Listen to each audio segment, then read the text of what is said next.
So today is the last day in 2019. When I thought about making this podcast, I was like, okay, I'm going to make the podcast and it's going to be the first one in 2020.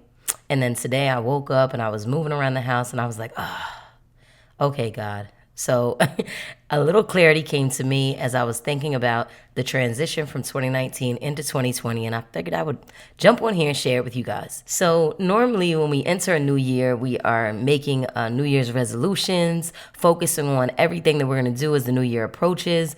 And many times we don't go back and reflect on the past year. Now, I know in my younger years, I had so much trauma and so much grief and so much loss attached to my life that every time a new year, whether it be a new year like January 1st or a new year of life came around, even holidays, I would be like so depressed because in my mind, I could only focus on what I hadn't accomplished yet or the goals that I set out to do that weren't done. Or I would look at other people's lives and say, well, how come I'm not there? We're the same age and they've got all of this. And look at me. I'm still here, the same place I was last year and the year before and the year before. So I wasn't a good holiday person. I definitely wasn't a good birthday person. And New Year was all about getting trashed. But then when I sobered up, I realized that my life was still exactly how it was before I got drunk or before I got high, right? So as I'm older now and I've been through some things now, I see things a little bit differently. So as I sit down today to think about 2020 and all the goals that I'll have written out, the vision board that I'll design, I'm also taking time to reflect over 2019. And 2019, I can sum it up in 3 words. I made it.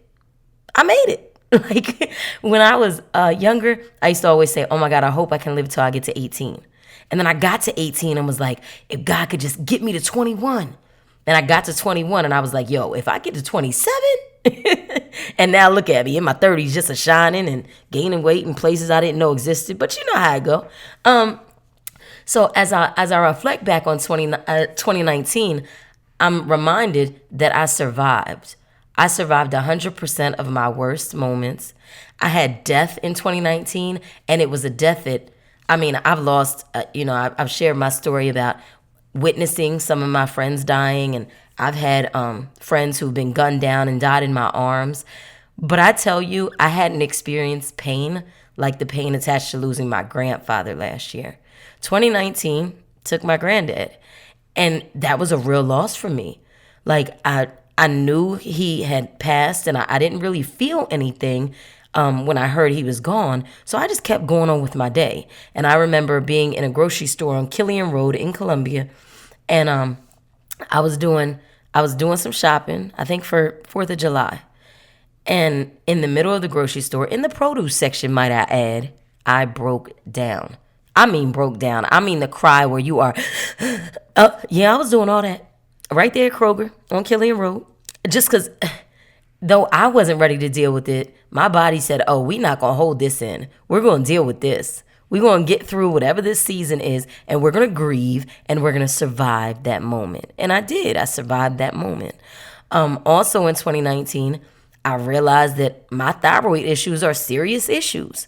There are some nodules on my thyroid. I have to have some biopsies. It could be cancerous. Like, these are serious things. But guess what? Tomorrow's 2020. Damn it, I survived. So I think as we reflect back over the course of the year, there were goals that I wrote down that I didn't accomplish.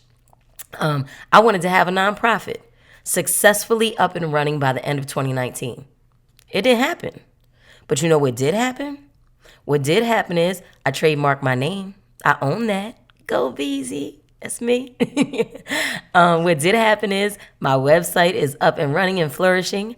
I followed through with every community endeavor that I planned on doing, every initiative, every drive, every give back.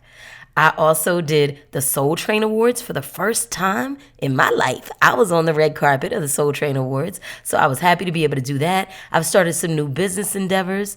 I've gotten more serious about my talents and, how I'll utilize them and not just keeping all of my coins in one bank account, so they say. I'm learning to spread those coins out so they can grow a little bit in different places. My children, I was able to take my children. Now, this is real for me, guys. Growing up, and as crazy as it may sound, I didn't realize that there was a lot of life outside of the life I was living. So even as I got to be a young adult, I was in Reading, Pennsylvania, and I remember saying to myself, dang, I wish I could go to the Poconos one day. The Poconos is literally a couple of hours driving from where I lived at. But to me, it wasn't realistic. Now, mention getting on a boat or a plane. Child, please. So those things weren't reality to me. I didn't think I could attain those things. To be able to go on vacation out of the country? What? But this year in 2019, I was able to take my children out of the country. So their first experience in foreign land was with me in the Bahamas. And that was dope because, we've come a long way. I've been to prison and they were separated with other family members while I was in jail. Then I came home and I pulled them all back in and we struggled. When I say we got it from the mud, child, we got it from the dirt. We had to take water to mix the dirt to make the mud that we got it from. So to be able to come from that position to the position where we're taking family trips, to different countries, that's real to me. So though I didn't reach a lot of the goals that I set out for myself in 2019, I touched some areas that I didn't even know I was going to touch. Like I didn't have a plan to take my kids out of the country. I didn't have a plan to touch some of the lives that I touched. I didn't have a plan to conquer some of the stuff that I was dealing with. Like I really, really deal with anxiety, guys. And I have a social anxiety. I'm introverted. So there are a lot of things that I avoid because I know how uncomfortable they make me. And in 2019, I began to face those things no matter how uncomfortable I was. And I began to be open about it. Like I spoke in a non or anti-bullying summit. There were hundreds of kids. There may have been like 1,000 kids, maybe even more, in that room at the Columbia Metropolitan Convention Center. And I remember when I walked in the room, I was thinking, my chest got tight. I felt like I couldn't breathe. I started getting hot. I was thinking, oh God, I ain't gonna make it. Elizabeth, I'm coming. Fred Sanford, if y'all didn't get that. But, and I said, oh my God, I need to go up here and just tell them how I feel. And then maybe God will allow me to work the word that he has for me to give them after I do that. So I did. I got up on that stage and said, listen, y'all, I just need y'all to know, this is hard for me. This is not easy, but it's part of my purpose. And I did it. And I did everything else that God had for me to do that wasn't easy, that wasn't comfortable, but it was part of my purpose. And I say all of this stuff to say this. There's a lot in your 2019, whether it be good or bad, that God is going to use for your 2020 to make your vision clearer, to bring you to a place where you understand who and whose you are. Because sometimes, we go day by day and we don't really look up until we get to a point, and like the road less traveled, you just trying to get through. And then you wait until you get to that mark in the road where you stop and look up and see how far you've come. That's kind of how sometimes our years go, right? You just January, February, March, you just stroll on through. Then you get to December 31st and look up and say, damn. Either 2019 was messed up or I did that. But I challenge you today, and I'm doing it, so I'm challenging you to do it because we friends, and that's what friends do. I'm challenging you to take a notepad out, get a pen or a pencil, or even open up the notepad on your phone and write down some things you accomplished in 2019. Now, it's not going to be easy. It's crazy because it sounds easy. It's not going to be easy because our mind and soul and spirit and our emotions automatically want to remember the bad stuff. Like when I started thinking about 2019, I said, well, granddad died. Now, come on. I'm supposed to be thinking about great things. So I had to flip that. That is a great thing. He's with God now. And I can only imagine how he felt when he got to the upper room because it got to be better than this. So that's a great thing. Even though it didn't feel good, it's good. And then I had to be intentional about going through 2019 and really looking at who I became and what I accomplished. And I have come away, even in that year, and so have you.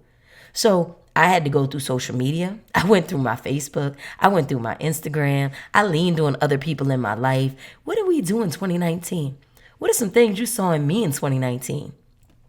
I signed on with the news in 2019. Like, I'm up there every Thursday. In 2019, Beezy Baby held it down on Watch Fox. Every single Thursday you knew you would see me. That happened. I did that. I did my second annual vision board party. I poured into some people. I produced my first ever docuseries. It's a mini docuseries about sexual assault. That happened. So I did a lot, but somehow my mind wanted me to focus on what I didn't do, what I didn't accomplish. Depression wanted to come in and say, told you weren't going to do that. I knew you weren't great enough to make that happen. Depression and the devil is a lie. Not only did I surpass the goals and dreams and visions that I had for myself this year, even though I didn't do some of the things on that list, guess what? God had a better plan. I didn't do those things, but I did these. I didn't accomplish that, but I did this, and I did this good. So I want you to do that today. I want you to sit down, or sometime this week, you got a day off. I know you got a day off. Don't play. Take your day off, and for an hour, just sit still somewhere. Maybe you got some jazz music playing. I don't know. I like peace and quiet. So maybe you just sit in the quiet and make a list of the things you actually accomplished. You don't have to share that list. If you want to share it with me, I would love to hear it. You can leave it in the comments, and I do read the comments. So I would love to see what you accomplished in 2019, what you're proud of, from the smallest thing to the largest. I'm here for it. We gonna clap for you. If you don't want to share it, that's okay too. Just keep it for yourself. Fold it up or put it in your file in your little phone and keep it, and reflect back at the end of 2020 and see how far you've come again. Because we've all survived some things. And even if you don't feel like you've accomplished something, if you take some time and sit down and look at it, you've overcome some things. Because that's what life is about. So as you head into 2020, it's awesome to make goals and to write them out and to have big dreams, because that's what keeps us going, right?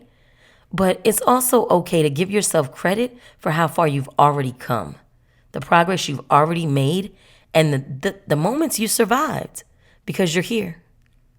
Before I exit and end this podcast, I do want to let you guys know my third annual Vision Board Party is January 25th. It's going down at Good Vibes in Winsboro. This vision board party is going to be a little different. I will have vision board materials there. So there will be the magazines, the markers, the stickers, and, stencils and all that stuff with the vision boards for you to be able to create a vision board. But I'm also going to have a person that does paint therapy. And it's her way of using paint therapeutically. So she's going to be there, and we'll do a vision board painting. So you'll be able to leave the vision board party with a painting, and if you so choose, a vision board as well. So that's 2 for 1. And we also have a guest speaker this year. Just wanted to make sure that I poured into you guys as you get into 2020, not just with the vision board to take home, but also with the paint therapy, so you can break into those, those things that you need to conquer in 2020. And also make sure that you hear a word from somebody that can leave with your soul filled. So tickets are on sale now. They're only $35. Last year they were $25. Had to go up just a little bit because I have to pay other people now. But this isn't about making money for me. It's about us all coming together and just looking forward into that new year and conquering what the year brings, because the year's going to bring some things and we need to be ready. All right, so that wraps up podcast number 4. Oh my God, I'm on a roll, guys. Thanks for listening. Thanks for being present. Thanks for being you. 2020, here we come.